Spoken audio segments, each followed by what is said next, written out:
Now, going over to the culture part of the podcast, you have Disney's hostile takeover gaining traction as Nelson Putz gets investments from Ancora Holdings.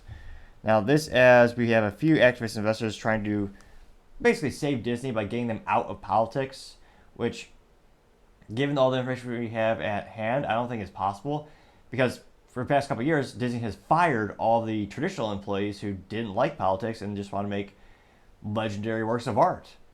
And they kept the ones that are all activist. So even if you change out the board of directors and CEO, you would really need to fire a near majority of all the remaining employees, like in the animation department and the writing department, to really turn the company around.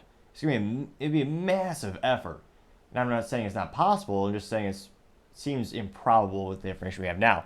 Now, specifically, this comes to us thanks to the Wrap. They noted that Nelson Putz's fight for Disney board seats against new ally and investment firm Ancora Holdings. The boutique firm issued a public letter supporting the activist investors' efforts. Now, Nelson Putz, specifically, he and his holding company, I think it's Train.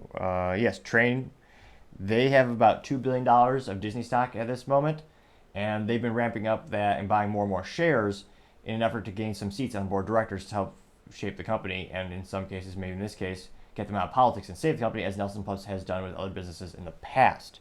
Now, in terms of Ancora, they are a boutique investment firm which typically focuses on family wealth and asset management. They actually sent a letter to fellow Disney shareholders supporting Peltz and his firm, Train Fund Management, in their quest for access to the boardroom.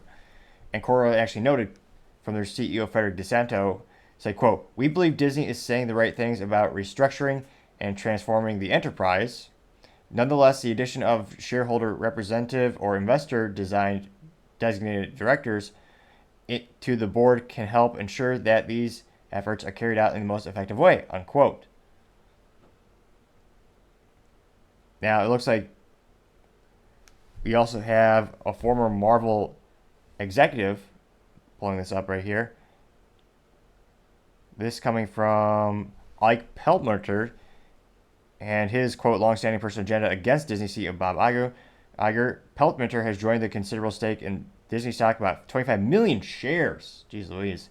Again, that's shares, and their shares about $90 per share. So if you have 25 million shares, that's quite a lot of shares. And Triton's holdings about 8 million shares in the campaign to place Putz and his allies on the board. Peltz renewed his fight with Disney after the company quarterly results were released last month, after backing off in February, when Iger announced sweeping cuts of $3 billion, including 7,000 layoffs at Disney.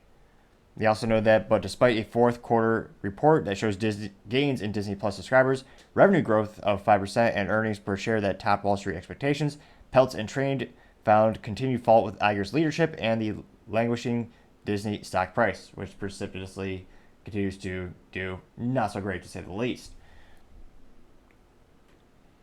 Now, it'll be interesting to see as they continue their fight to try to save Disney. I mean, Disney has said in a letter to the SEC during the filings that they find that their values are not aligning with the values of their consumers, aka they're making crap no one wants. Now, will they continue to do that just for virtue signaling or some activists, I guess, goal as the employees have become more activists than actual artists?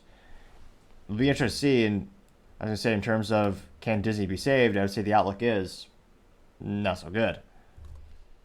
Again, thank you everyone for taking the time to tune in today, trying to get to 4,000 subscribers by the end of December. So if you click that button, I greatly appreciate it. Also, leaving a comment is a great way to leave some feedback so I can know how to make the show better and better, so you try to improve the production quality. Lastly and finally, don't forget to take the time to tell your family, tell your friends, tell your coworkers, heck, tell your enemies, tell anyone and everyone. Just stay safe and fight the good fight.